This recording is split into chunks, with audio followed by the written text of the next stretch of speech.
Assalamualaikum warahmatullahi wabarakatuh. Alhamdulillah, salatu wassalamu ala rasulillah, amma ba'd. Kaum muslimin yang dirahmati Allah subhanahu wa ta'ala, di video kali ini kami ingin mengangkat sebuah video dari seorang Ustadz Salafi. Beliau adalah Ustadz Amin Nur Bait hafizallahu ta'ala, di mana di dalam video ini Ustadz Amin Nur Bait sebenarnya menanggapi tentang viralnya video dari Miftah yang menggoblok-goblokkan penjual es teh, yang kemudian ditertawakan oleh orang-orang yang ada di sana, baik para ustadz, para gus, para habib yang ada di panggungnya Miftah, terlebih jamaahnya.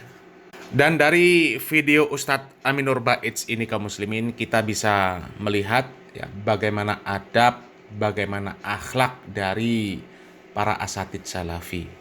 Mereka tidak membenarkan sebuah bentuk kezoliman meskipun dibungkus dengan alasan bercanda. Karena sesuatu yang jelas-jelas melanggar syariat itu tetap dilarang meskipun dengan alasan bercanda. Ya. Dan kenapa video ini kita angkat, kaum muslimin? Yang pertama karena video ini juga baru muncul di beranda kami, dan kemudian yang namanya ilmu ya, tidak ada istilah terlambat untuk menyampaikan ya. Mudah-mudahan video ini bisa menjadi pelajaran bagi ya, terkhusus pelaku yang merendahkan penjual es teh dan juga yang menertawakan ya. Dan secara umum mudah-mudahan ini menjadi ilmu bagi kita yang tidak paham tentang bagaimana adab dalam bercanda. Apa boleh kita ini merendahkan orang lain dengan alasan bercanda ya? Dan langsung saja kita simak tanggapan sekaligus nasihat dari Ustazuna Amin Nur Bait hafizallahu ta'ala. Misalnya Budi membuli Wati ya, sikap yang benar: A. Membela Wati, B. Menertawakan Wati, C. Diam saja. Yang mana? A. Yakin A? Yakin A? Yakin ya? Sikap yang benar seharusnya apa? Membela Wati. Kenapa kita harus membela yang dibuli? Karena dia didolimi. Dan Nabi SAW memerintahkan wala yahdzuluhu, jangan membiarkan orang yang didolimi. Yang lebih parah lagi, menertawakan orang yang didolimi. Sehingga kasus kemarin misalnya, yang membuli si A, lalu ada orang B yang ketawa, sehingga jadi tren ketawa 2025. Ketawa sampai Arab jengkal-jengkal itu. Masya Allah. Lucunya di mana? Jamaah yang lain juga ikut ketawa. Bisa jadi jamaah lain ketawa karena orang ini ketawa. Maka dia melakukan khidlan dan bahkan ta'awun dalam maksiat. Sehingga yang dolim itu tidak cuma yang bully, termasuk yang ikut menertawakan ini dolim juga. Sehingga kenapa yang ketawa itu dipermasalahkan? Hadisnya menyebutkan la yadlimuhu wa la yakhdhulu. Jangan kamu mendolimi si A, dan jangan membiarkan kalau si A sedang didolimi. Kita tidak ikut mendolimi, tapi kita membiarkan dia didolimi. Itu dilarang oleh Nabi SAW. Kenapa kau tidak bela saudaramu didolimi? Nah, kaum muslimin, kalau kita menyimak apa yang disampaikan oleh Ustadz Amin Nur Bait, artinya sikap netizen itu sudah benar ketika melihat viralnya video Miftah menggoblok-goblokkan penjual es teh. Ya, mereka kan kasihan dengan penjual es teh. Mereka membela penjual es teh.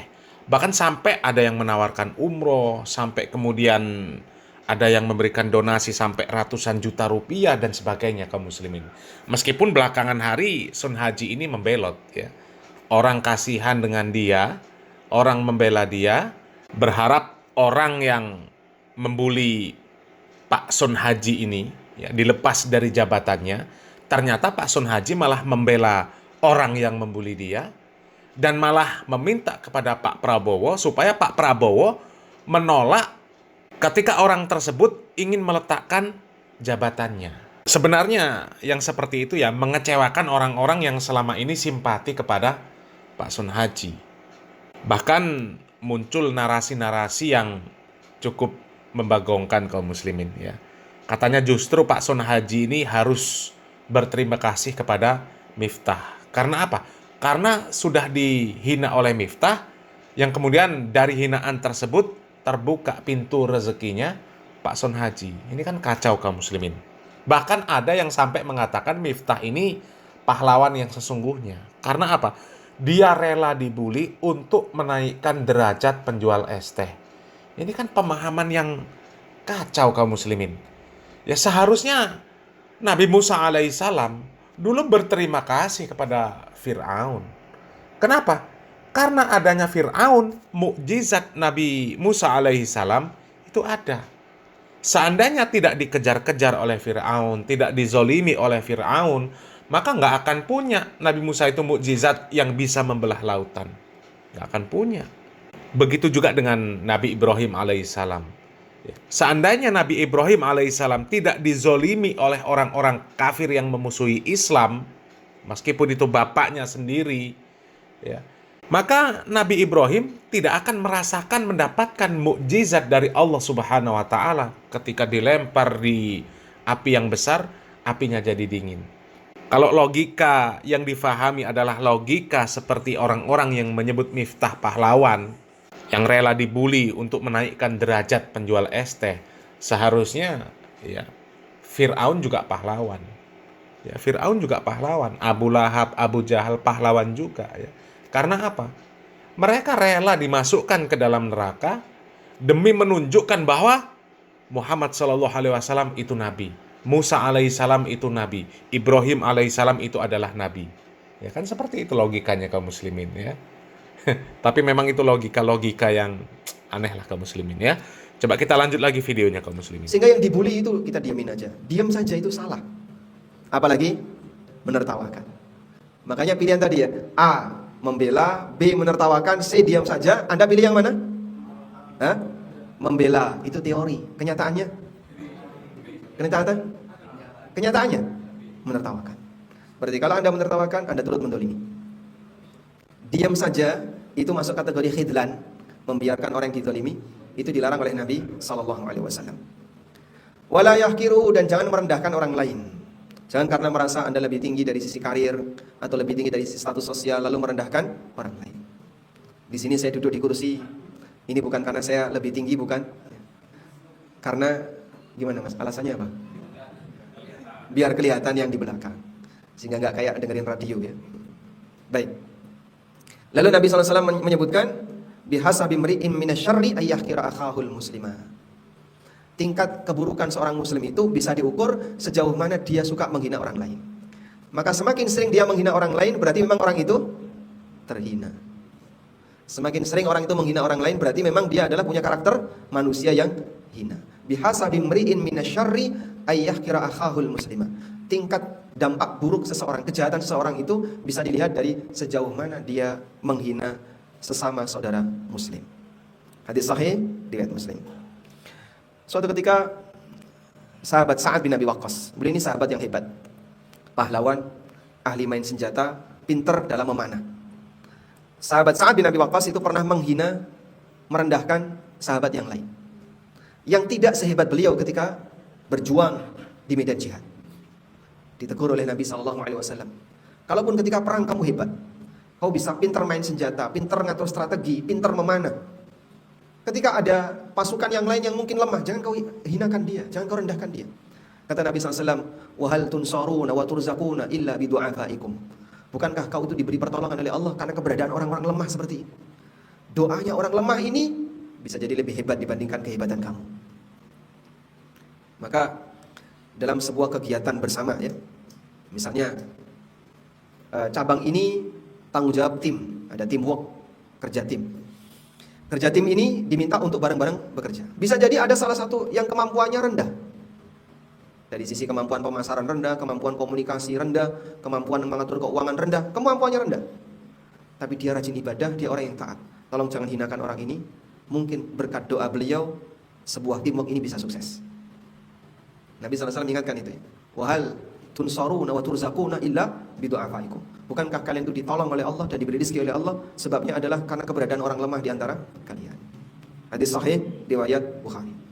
Tentang kasus seperti itu. Apakah itu termasuk mendolimi yang bersangkutan? Bagi saya sih nggak perlu untuk di-share ya.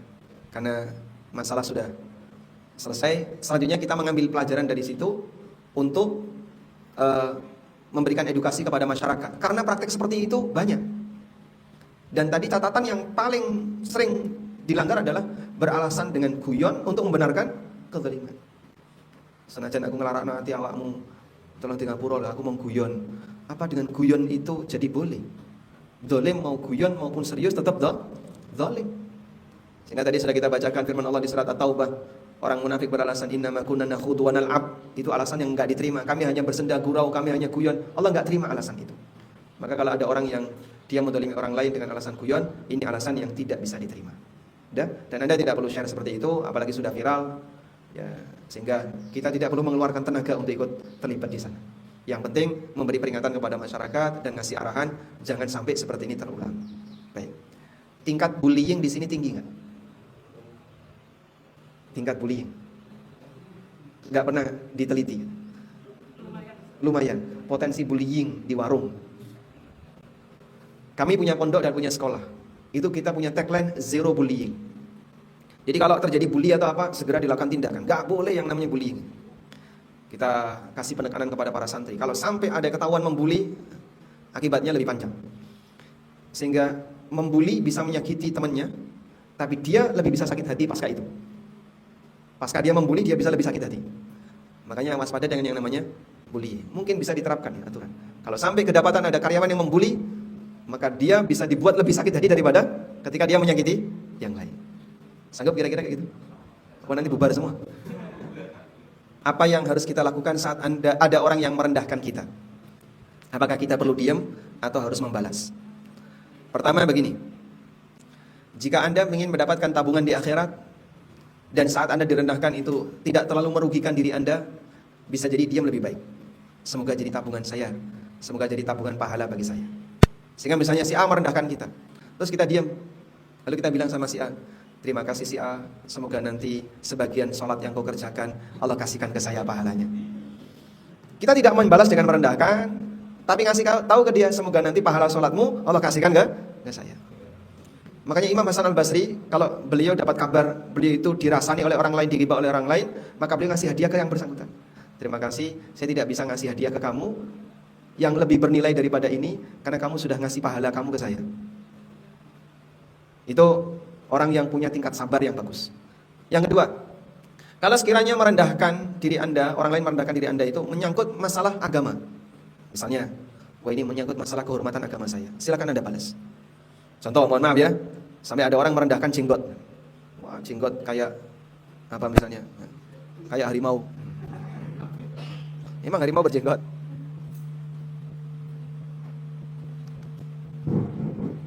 Baik. Jadi dia merendahkan sampai menyangkut masalah sunnah yang kita lakukan. Maka kita perlu ngasih pembelaan terhadap sunnah tadi.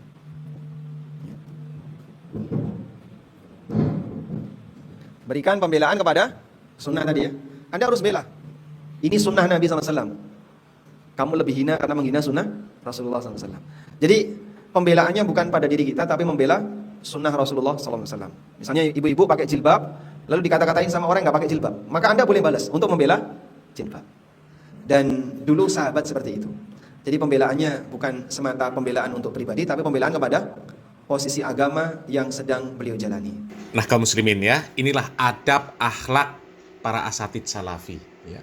Tentu mereka mengajarkan adab dan akhlak yang mulia juga kepada jamaahnya. Makanya nggak pernah kita temui majelisnya para asatidz salafi itu dipenuhi dengan guyonan, apalagi guyonan-guyonan yang tidak mendidik. Ya, guyonan yang membuli orang, merendahkan orang. Nggak akan ditemui di majelisnya para asatidz salafi yang seperti itu. Nggak akan ditemui. Coba cari satu saja kalau ada ceramah dari para asatidz salafi yang membuat guyonan untuk mencairkan suasana, ya, untuk memeriahkan suasana, kemudian membuat guyonan yang merendahkan orang lain. Coba silakan cari. Nggak akan ketemu. Karena memang itu bentuk kezoliman. Merendahkan orang lain, menghina orang lain, ya membuli orang lain, itu bentuk kezoliman. Jadi sangat aneh kalau Miftah dan jamaahnya menganggap bentuk kezoliman tersebut adalah bentuk candaan. Ya, yang namanya kezoliman, Mau bercanda, mau sungguhan, ya tetap kezoliman. Ya. Yang namanya merendahkan orang lain, mau itu bentuknya bercanda, mau bentuknya itu sungguhan, tetap itu merendahkan orang lain, nggak boleh. Itu namanya sombong. Dan sifat sombong itu sifat yang dibenci oleh Allah dan Rasul-Nya. Ya. Nabi Muhammad SAW mengatakan, La yadkhulunal jannah man kana fi qalbihi misqala dzarratin minal kibr. Tidak akan masuk surga orang yang di dalam hatinya terdapat satu biji zarroh ya, dari sifat sombong. Nggak akan masuk surga. Dan Nabi Muhammad SAW mengatakan ya, bahwasanya sombong itu adalah batarul haq wa ghamtun nas. Sombong itu adalah menolak kebenaran dan merendahkan orang lain. Kalau dengan orang yang status sosialnya lebih rendah, ya, mulutnya tidak terjaga. Asal jeplak, ya, menggoblok-goblokkan, ya, kemudian misuh-misuhi. Ya, tapi coba dengan orang yang secara status sosialnya lebih tinggi, nggak akan berani. Nggak akan berani. Coba si Miftah dengan Lutfi bin Yahya.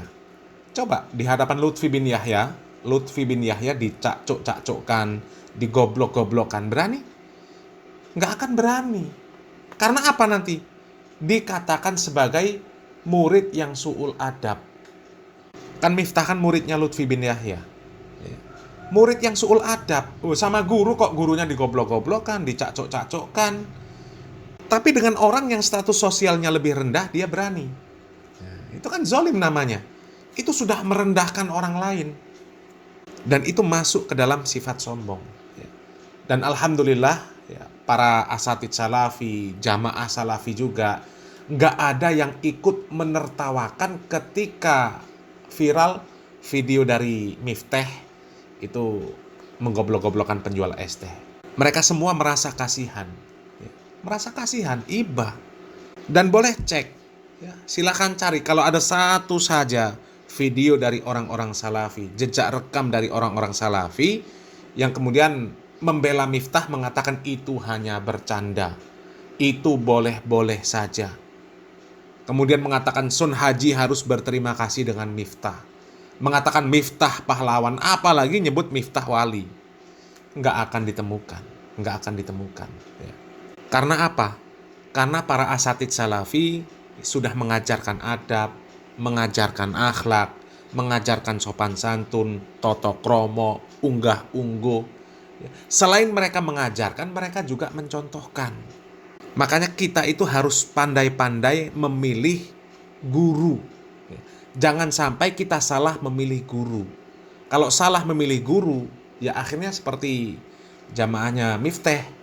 Ya sudah, Miftah salah, dibela-bela, dianggap pahlawan, bahkan disebut wali. Innalillahi wa inna ilaihi raji'un. Ya. Mudah-mudahan nasihat dari Ustadz Amin Nur Baidz hafizallahu taala tersebut bermanfaat bagi kita semuanya. Barakallahu fikum. Wassalamualaikum warahmatullahi wabarakatuh.